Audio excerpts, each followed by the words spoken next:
Welcome to a look at Scotland, as experienced by 4 adventure-loving Americans, including your humble narrator. Groundskeeper Willie from The Simpsons will also make occasional appearances. So, off we go. First, the arrival. On approach to Edinburgh International, you see the gently rolling hills of the countryside that border the city below, the welcoming green. Then, inside the airport, surprise, a Starbucks, and also predictably, stores galore, just like at home, with friendly locals and fellow tourists mingling all around. It's reassuringly normal. Aye. Now, we'll move on through the high points of our trip, and forgive me as I skip around between topics, beginning with the capital city. Beautiful and bustling, with more cashmere shops than you can shake a stick at. Scots enjoy their coffee, and I loved Cafe Nero, our favorite place to grab a cup in the morning. St. Giles Cathedral was also a rather pleasant diversion with its beautiful architecture and stunning blue ceiling, which reminds me to mention street music. There are probably buskers who do this kind of thing in every picturesque foreign hotspot. I'm a maniac, that's for sure. And I'm dancing like I've never danced before. Gah! All I know is we heard sweet sounds echoing up and down the Royal Mile at all hours of the day. There were a few times I stopped to simply listen. God is the lad born to be king.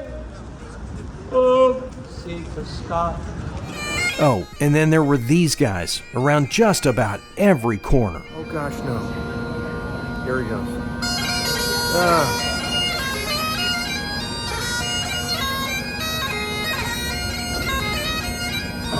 Non-stop. It's a major oversight that we didn't track down a live show featuring traditional Scottish music while we were here, but I did sneak out to an open mic night before we flew home. It was cool to sit and have a pint with real locals, mostly younger professionals. Speaking of young people, maybe you've heard of Harry Potter. This is off the platform in the local train. It's not at 8 or 9 or 10, it's at 9 3/4. J.K. Rowling's first book was originally written in a cafe here in Edinburgh that we didn't track down, but we did enjoy a long stroll down Victoria Street, the basis for Diagon Alley. We will find owls, we will find magic wands, we will find potions, we will find books of spells. Want some goodies to take home? There's not one but 2 dedicated Harry Potter stores here, plus merch that's sold all over town. My brother made it his mission to find the perfect takeaway for his youngest granddaughter. Hey, Everly. I haven't talked to you for a week. Grandpa's ready to get home and start reading with you again. All this sightseeing's making me hungry, so let's talk about food. What's haggis? Boy, you read my thoughts. Well, haggis is a kind of sausage made from calf or sheep's guts. We didn't see a lot of locals eating it, so we didn't either. We were open to experimenting, but it was easy to stick with standard fare that we're used to. There were some absolutely lovely restaurants like the Witchery in Edinburgh.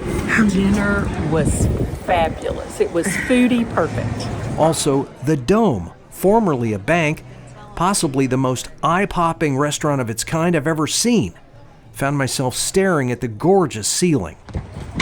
Before we go any further, we've got to talk about history, specifically the fact that this country's had its share of tussles. Englishmen and Scots, or Welshmen and Scots, or Scots and other Scots. Damn Scots! So with all that fighting, you need castles. Big shock, they're everywhere.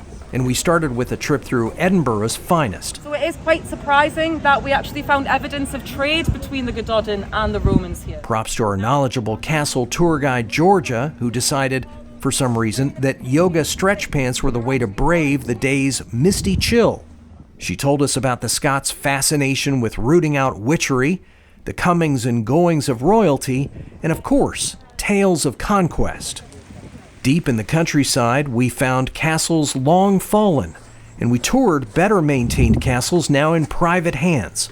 This one was memorable for me thanks to this painting of Winston Churchill's funeral that we found tucked in a narrow hallway. clutched pop imagination. I mentioned tales of conquest. The Culloden battlefield near Inverness is where the 1745 Jacobite Rising came to a tragic end. Approximately 7,000 British soldiers on this battlefield altogether. They are facing around 5,000 to 6,000 Jacobites. 1,600 men slain in less than an hour. But for a few twists of fate, there could have been a very different outcome here that would have changed the entire course of Western history. You Scots sure are a contentious people. You just made an enemy for life. Scotland's museums are a highlight to be sure. Best of all for our group was Edinburgh's Holyrood Palace. It's still used by visiting British royalty. So much to see. The paintings and royal finery, the sumptuous rooms. We also got a kick out of spying on some young private school students as they received a special lecture. Cute kids and super sharp. Is this what it's like to be in a movie? Yes. The grounds here are simply stunning. We were able to catch a nice lunch after our tour. We saw the gardens and the back of the Abbey, and now we would like to go take pictures in the front of the Abbey and have lunch at the cafe. See? What's your impression? Well, more the perfection of the day than anything. But that was a well-done tour. Then there was the excellent Museum of Scotland with its interesting architecture outside and fascinating varied offerings within, both modern and ancient. One half of the massive building looks across Scotland's storied history, complete with ye old thumbscrews and a portable guillotine. There's an engine in the under the cowling there, and the engine... My brother took an interest in this funky plane, a kind of hybrid helicopter, while my girlfriend took to 2 displays of fashion, designer wear from the past century, and a special exhibit devoted to, no kidding, little black dresses. Quite well done. There was a quick stop at the Museum of Modern Art, Buildings 1 and 2, big structures with small exhibits. We took a single-day side tour to Glasgow. It's about an hour west from our home base, so we went over just to make sure we could say we'd seen it, the highlight of which was the Kelvingrove Art Museum with its exhibit of paintings by the so-called Glasgow Boys, a school of artists who put the city on the world's cultural map. Okay, back out in the countryside, where it was sometimes tough to keep a sunny disposition. I'm singing in the rain, just singing in the rain.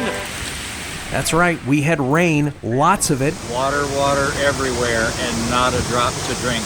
And we were drenched for the better part of 3 days, but that comes with touring in the fall. I'm actually surprised they haven't shut this road. Yes, I love this weather. This is a good Scottish summer. Everyone wore foul weather gear, and we made the best of it, especially as we took in the waterfalls, one after the other, shooting out from the roadside, gushing from on high, and sweeping across the landscape. Oh my God! Where there are usually small streams, we experienced earth-rumbling torrents.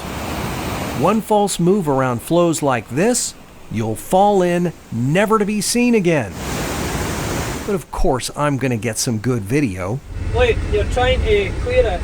Since we were on a tour of the Highlands by bus, our trusty, chatty driver Andy had to do a fair amount of rerouting around closed roads. I've never seen it like this, ever. It was that or face the prospect of rowing it. Holy bull! I'm doing all the pulling, you blouse-wearing poodle walker! At one point, felt like we were going 40 miles an hour down the road, the width of a single vehicle that was actually meant for two-way traffic. Crazy Scots, but there are roads like this one all over the UK. Faster, Willie, faster! Hot water is blasting through it. Next up, let's talk whiskey. We stopped at a few distilleries and learned a great deal about the national beverage. This one doesn't make very distinct legs, so it won't have that kind of an oily mouthfeel to it. I'm so drunk I can barely see, but it helps me get through another day. Actually, there's no reason to worry. You'll overdo it at all the tastings. We were served small, reasonable amounts of high-quality scotch and got to learn what's what makes for a good batch, or makes one offering different from another. Delish. This is Dalwhinnie Scotch. Very, very, very good smell. Hint of unleaded gasoline, but very tasty on the throat. That's all right, I'll survive. Reminds me to mention one of those things that makes the Scots different, their kilts. Not that many folks here actually wear them. There are a few locals who play up the whole kilt thing for the tourist trade, but hey, if you're headed this way and have one, don't bring it.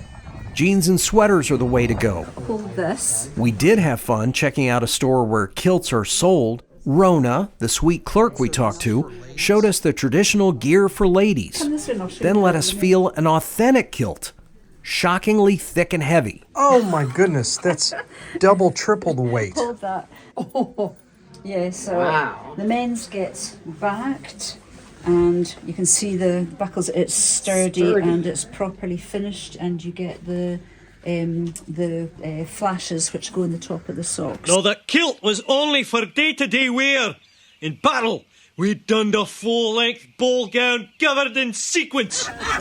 Finally, I'll mention all the shiny, happy people we met. Remembering Rona prompts me to say that interacting with complete strangers on a trip can sometimes be the best part about traveling. You never know who you'll connect with. Like these fun-loving ladies from San Antonio on our Highlands tour bus, these fine folks from Mexico who sat next to us in an outdoor tavern, and this Australian couple we met at a fancy steak place. I'm an angry man now having to talk about William Wallace. I understand. I already told you about Andy, quick with the story, but do not ask him about the movie Braveheart. People here apparently have a problem with its inaccuracies. Have you gone waxy in your beaster? There's the crowd of Highlanders we mingled with at a seriously loud bar in Inverness. The televised Rugby World Cup brought everyone together, but then no one got too upset when Ireland cleaned Scotland's clock. In conclusion, Pretty good. we came, stayed 9 days, saw a lot, did a lot, experienced a lot of cool places.